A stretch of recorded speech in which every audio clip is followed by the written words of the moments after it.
shoemaker, by no fault of his own, had become so poor that at last he had nothing left but leather for one pair of shoes.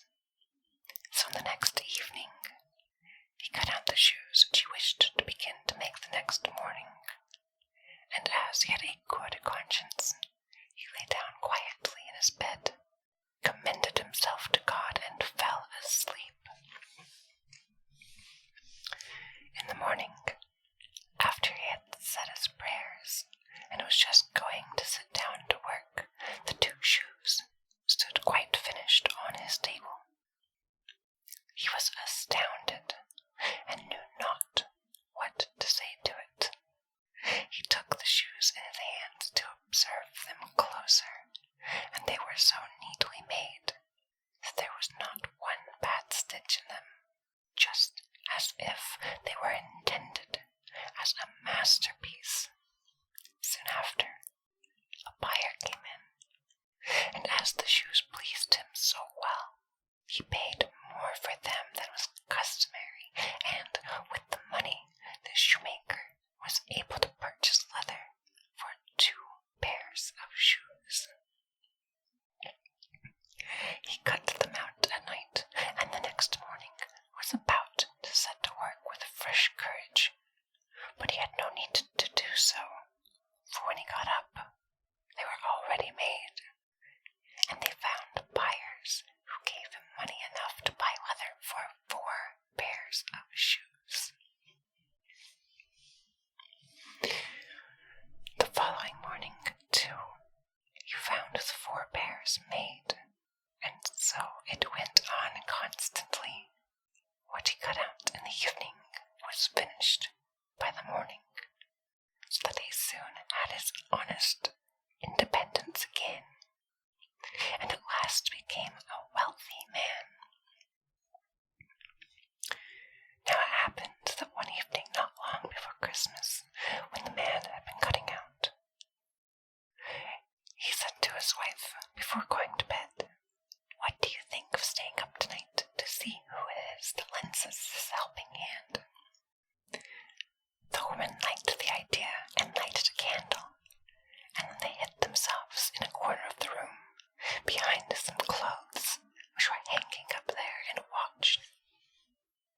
When it was midnight, 2 pretty little naked men came, sat down by the shoemaker's table, took all the work which was cut out before them, and began to stitch and sew, and hammer so skillfully and so quickly with their little fingers that the shoemaker could not turn away his eyes for astonishment.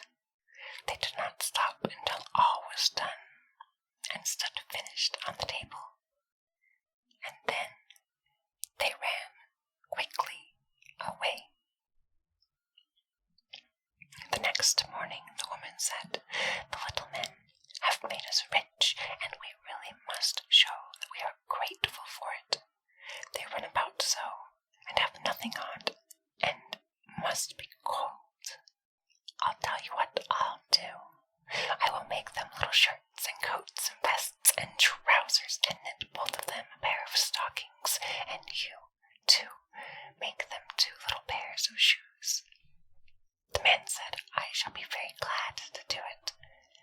And one night, when everything was ready, they laid their presents all together on the table instead of the cut-out leather, and then concealed themselves to see how the little men would behave. At midnight they came bounding in and wanted to get work at once. But as they did not find any leather cut out, but only the pretty little articles of clothing, they were first astonished, and then they showed intense delight. They dressed themselves rapidly, putting the pretty clothes on and singing, "Now we are boys so fine to see, we shall no longer cobblers be." Then they danced and skipped and leapt over chairs and benches, and last they danced down to the door. From that time forth they came no more, but as long as the shoemaker lived, all went well with him, and all his undertakings prospered.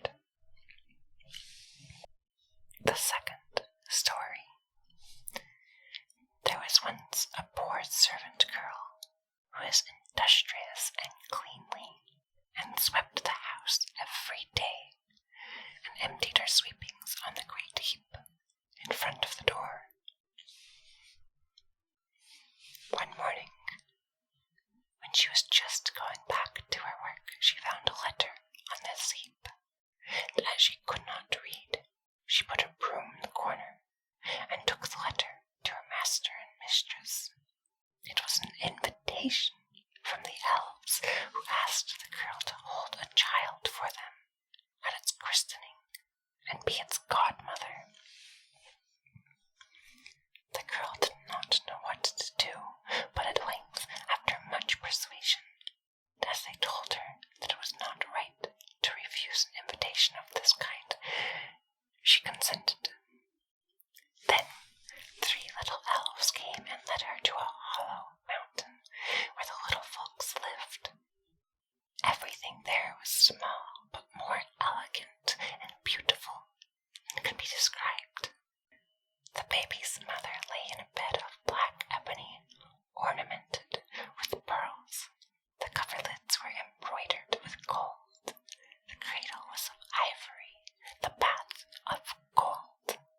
The girl stood as godmother, and then wanted to go home again, but the little elves begged her to stay 3 days with them. So she stayed, and passed the time in pleasure and gaiety, and the little folks did all they could to make her happy. At last she set out on her way home, after they filled her pockets quite full of money, and led her out of the mountain again. When she got home, she wanted to begin her work, and took the broom, which was still standing in the corner, in her hand began to sweep. Then some strangers came out of the house, who asked her who she was and what business she had there.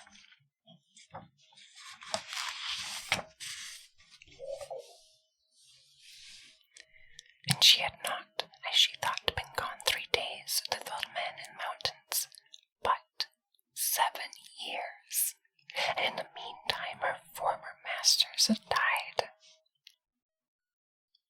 The 3rd story.